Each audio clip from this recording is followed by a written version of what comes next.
Thank you, Mr. Chairman.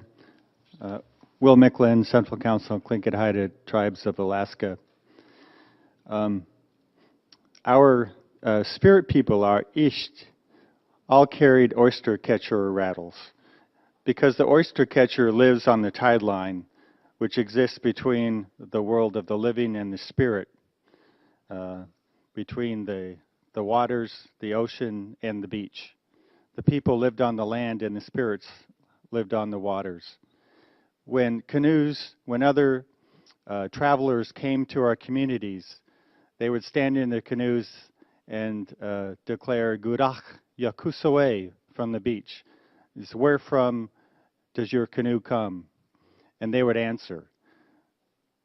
This was a question of life and death within our communities. And the questions and the answers were never between individuals. Our self-identification was always with our villages, with our communities, with the leaders of our social structures and our governmental structures. Never were these responses between individual people. They were representing the societies that lived and interacted between each other. So this, we think, speaks to the question of identification. Identification in the many thousands and thousands of years that we've lived within our territories was often a question of life and death for us.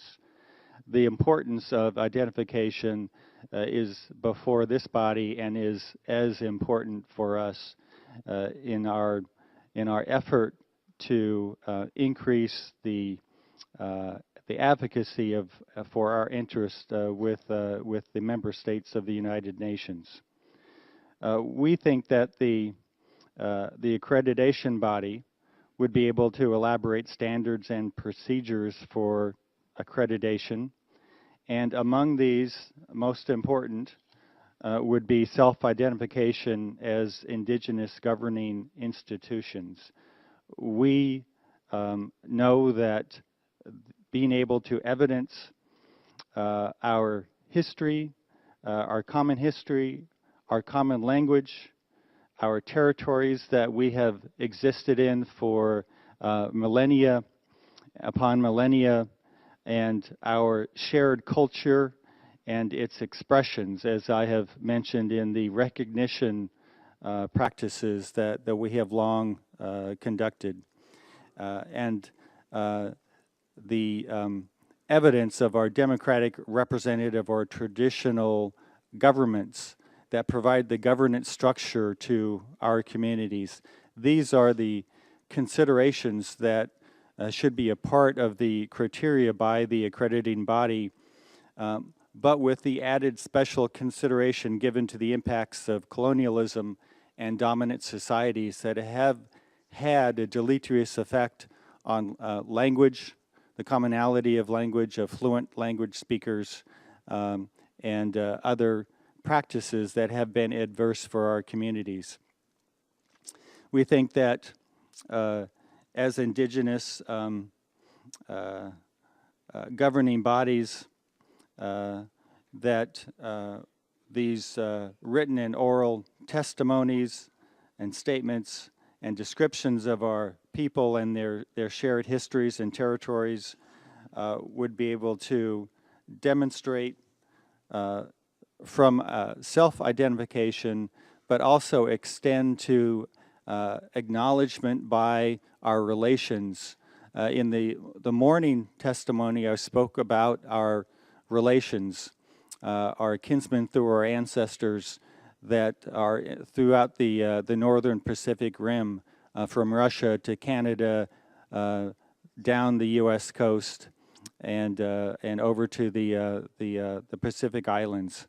So we know our relations, and this network such that those our relatives in Canada and British Columbia know our other relatives and their relatives in the Pacific Northwest and down the Pacific coast, that our relatives on the southern Pacific coast know those in Mexico and below. So there's a network of acknowledgement of evidence that demonstrates recognition of our continual existence as peoples and as self-governing peoples, self-identified peoples that provide us the certainty that we are satisfy the eligibility criteria for the enhanced participation at the United Nations.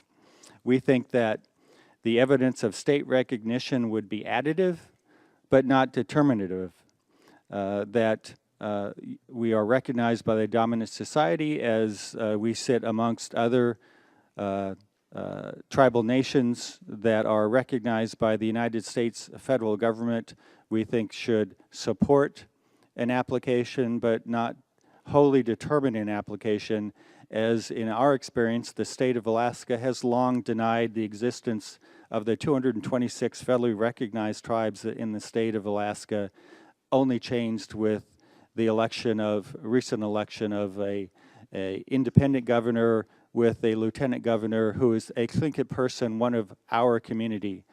So that change has long been coming, but that some states deny the evidence of the existence of indigenous government should not determine that their application would fail. So we believe that whatever process and standards are decided upon, the necessary financial and technical support for the accreditation of indigenous governing institutions to participate in the UN should be provided so that the expertise of indigenous leaders, of cultural and traditional experts among our communities can be called upon to inform the consideration and determinations that are made. And again, we think that that determination by the accreditation body should be final and should not seek ratification by the General Assembly and except on exceptional circumstances or appeal. Thank you for the opportunity to testify today.